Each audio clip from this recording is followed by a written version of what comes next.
Good morning, everybody. Welcome to the program. It is Tuesday, July 14th. Coming to you live from Seoul, I'm Shin Se-min. And before we begin, these are the stories we're following at this hour. South Korea's minimum wage for 2021 is set for 8,721, or a little over $7, up by 1.5% on year, the lowest increase in history. The main reason for that, the struggling economy due to COVID-19. President Moon Jae-in will be detailing his plans for the Korean New Deal project as he aims to get full support from the business world to completely reshape the nation's economy. The Trump administration is set to soon scrap the audit deal underpinning Chinese listings in the U.S. Ending the 2013 agreement could foreshadow a broader crackdown on U.S.-listed firms under fire for dodging America's disclosure rules. We start this morning with news of a modest increase to South Korea's minimum wage. The commission in charge of the matter announced the smallest ever annual increase in history, with just 1.5% on year. Now, the decision was made in light of the economic difficulties caused by the COVID-19 pandemic. Our economic correspondent Kim Da-mi with the details. South Korea's minimum hourly wage for 2021 has been set at 8,721, which is around $7.25. That's the smallest ever on-year increase in South Korea's history, just 1.5%. Monday's decision came during the 9th plenary meeting of the Minimum Wage Commission, which consists of 9 members, each from the 3 sides representing employers, employees, and those representing social interests. The increase is the smallest since the minimum wage was first introduced in South Korea in 1988. The minimum wage last year also rose by a record low of 2.9%. The low rise is largely due to the economic fallout and uncertainties triggered by the COVID-19 pandemic. The decision also considered local SMEs and small business owners hit hard by the crisis. We believe employers, employees, and those representing society's interests did their best at pooling their wisdom to overcome the emergency situation. This year's negotiations were especially grueling because there was a huge gap in the proposals put forward by employees and employers. Employees wanted a 16.4% increase to 10,000 won, while employers sought a 2.1% cut to 8,410 won. The commission will present the new minimum wage to the labor minister, and the minister must make an official announcement by August 5th. If approved, the new minimum wage will take effect on January 1st, 2021. However, the minister can ask the commission to reconsider, but that situation has never happened before. Kim Da-mi, Arirang News. At the nation's top office, President Moon Jae-in will in the next coming hours be unveiling a comprehensive blueprint for his administration's so-called New Deal initiative. The top office is calling it a national project that aims to combine the role of the government and corporate sector to overcome the COVID-19 pandemic. Here's the deputy presidential spokesperson. The Korean New Deal is a project that will muster our national power. It's a project aimed at overcoming the COVID-19 economic crisis, achieving large-scale job creation, and transforming South Korea into a leading country. President Moon will be giving a keynote speech, which will then be followed by a presentation by the finance minister on the specific projects and the size of the budget. Now, there will also be a teleconference with the heads of key companies, including Hyundai Motor and major online platform Naver, which will also be part of the project. Now, the New Deal initiative aims to create jobs that better meet future needs and embrace 2 major pillars, digital and green. The World Health Organization says the world is continuing to grapple with COVID-19, while pointing out that the 2 countries, the United States and Brazil, accounted for roughly half of Sunday's new daily COVID-19 cases. Explaining during a press briefing on Monday that over 230,000 cases were reported on Sunday, the WHO chief said many countries are headed in the wrong direction.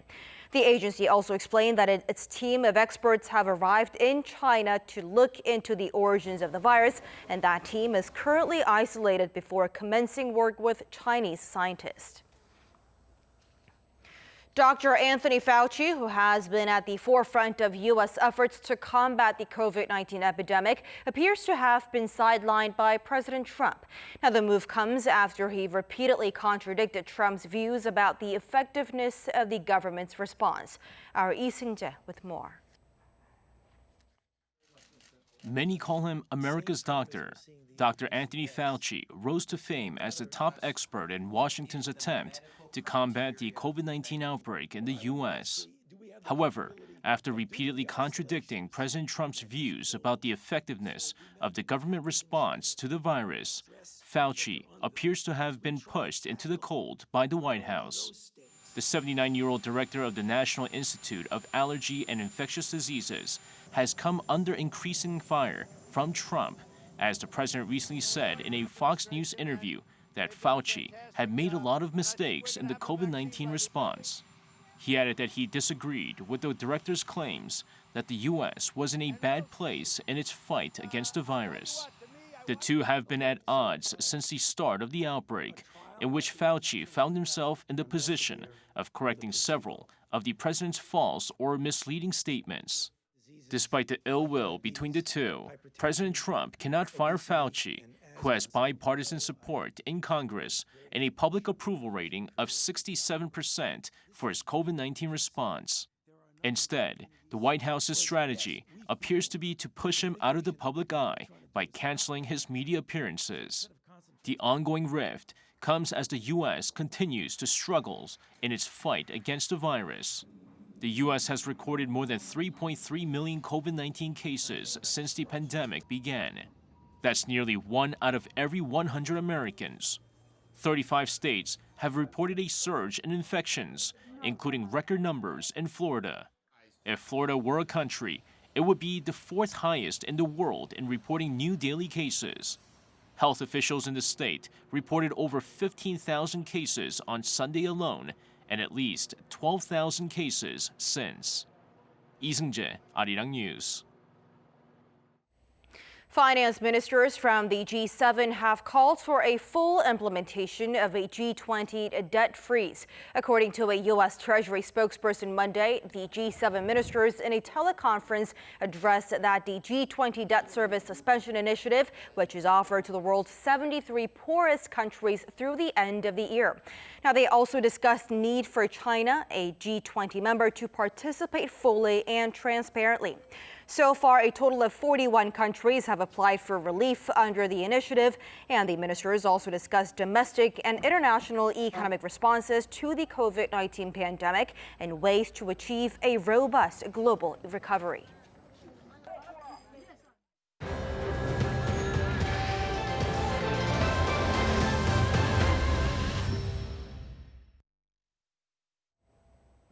The Trump administration plans to soon end the audit deal that supports Chinese firms listed in the U.S., something that could foreshadow a broader crackdown on China's U.S.-listed companies under fire for sidestepping America's disclosure rules. According to the State Department's Undersecretary for Economic Growth, the matter is a, quote, national security issue as it may involve putting American shareholders at risk. And some of the larger Chinese firms listed in the U.S. are Alibaba Group Holding and Baidu Incorporated. Discussions about revoking the deal are a sign of growing frustrations by U.S. authorities over a lack of disclosure by Chinese companies. And they also come amid ever-rising tensions between Washington and Beijing over China's handling of the coronavirus and its move to curb freedoms in Hong Kong. In another development between U.S. and China, the two countries are still engaged on the implementation of their Phase 1 trade deal despite the rising tensions between the two superpowers. And that's according to White House economic advisor Larry Kudlow. Speaking to Fox Business on Monday, Kudlow said President Trump remains dissatisfied with China over the spread of COVID-19 and its new security law in Hong Kong and treatment of its Muslim ethnic minority. But he added that the two nations are still committed to Phase 1 of their trade agreement. And back in mid-January, the two countries signed the deal amid ending their trade war. Responding to China's controversial national security law on Hong Kong, the European Union has agreed to take joint measures. On Monday, the 27 nations voiced support for the move, which they explain will help support Hong Kong's autonomy and civil society. Our Kim Hyo-sun reports. EU member states are set to devise coordinated action to respond to China's move to tighten its grip on Hong Kong. That's according to the EU's foreign affairs chief, who explained Monday that members of the bloc are troubled by the turn of events. We're going to study the situation in Hong Kong. The law passed by the Chinese authorities is more draconian than expected, and member states will express their position and their concerns about the situation there. The remarks came following a meeting with the foreign ministers of the 27 member states to discuss global issues, including Hong Kong's new national security law. Borrell also explained that the countermeasures will be taken by individual nations and by the EU as a whole. This could include a ban on the export of equipment such as tear gas that could be used by police against civilians, as well as granting long-term refugee status to Hong Kong activists. The EU's joint measures were also backed by German Chancellor Angela Merkel. However, she warned against completely cutting off dialogue with Beijing. At a press briefing with her Italian counterpart on Monday, Merkel explained that there is no reason to cut off talks with China. Despite that, she said it's important the EU finds a common policy towards Beijing, which passed such a controversial law despite almost universal global condemnation. Kim Hyo-sun, Arirang News. The United States is again ramping up pressure on China over its territorial claims in the South China Sea, calling Beijing's move completely unlawful. U.S. Secretary of State Mike Pompeo said in a statement on Monday that Washington will no longer tolerate Beijing's attempts to establish a maritime empire in that region. The U.S. has long opposed China's territorial claims to the South China Sea, so much so that it even sends U.S. warships through the region on a regular basis. China has overlapping claims with countries including Philippines and Malaysia over the area, through which some $3 trillion worth of trade passes annually. The Washington-Beijing ties have grown increasingly frosty over the past several months due to China's handling of COVID-19. And Google will invest $10 billion in India over the next 5 to 7 years as it looks to speed up adoption of digital services in that country. Google CEO Sundar Pichai says the goal is to ensure India not only benefits from the next wave of innovation, but leads it, adding that it is at a difficult time. It does not so both in terms of health and economy.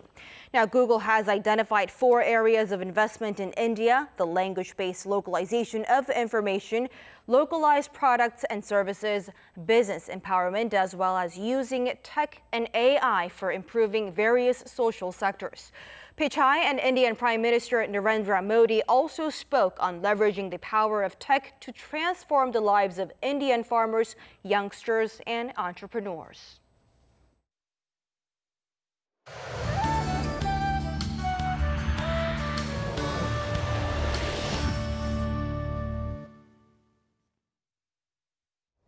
Good morning. The rain has died down, but do expect more light rainfall from time to time. Seoul and the surrounding regions will see less than 5 millimeters, while the rest of the country could get up to 30 millimeters. So carry a small umbrella with you. Temperatures will stay on the cool side today again, though afternoon temperatures will be a couple of notches higher than yesterday, but will be comfortable in most parts of the country with lots of clouds.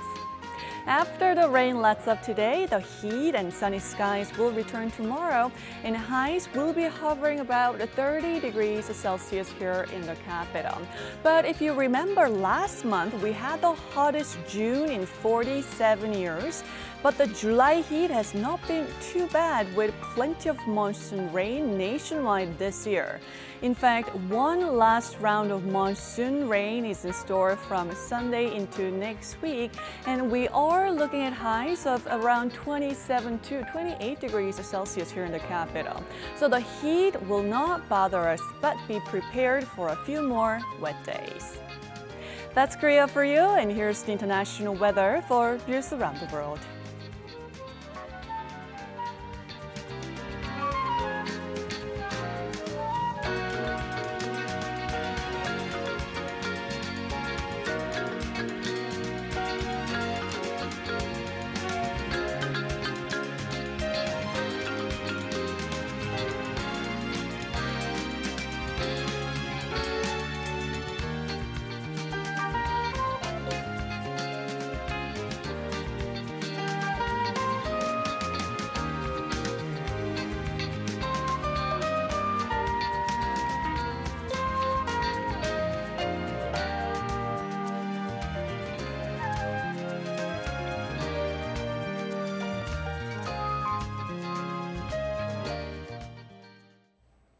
And that's our time at this hour on Arirang News, but we'll be back with more of the day's headlines coming up in our later newscasts at noon Korea time, so stick around.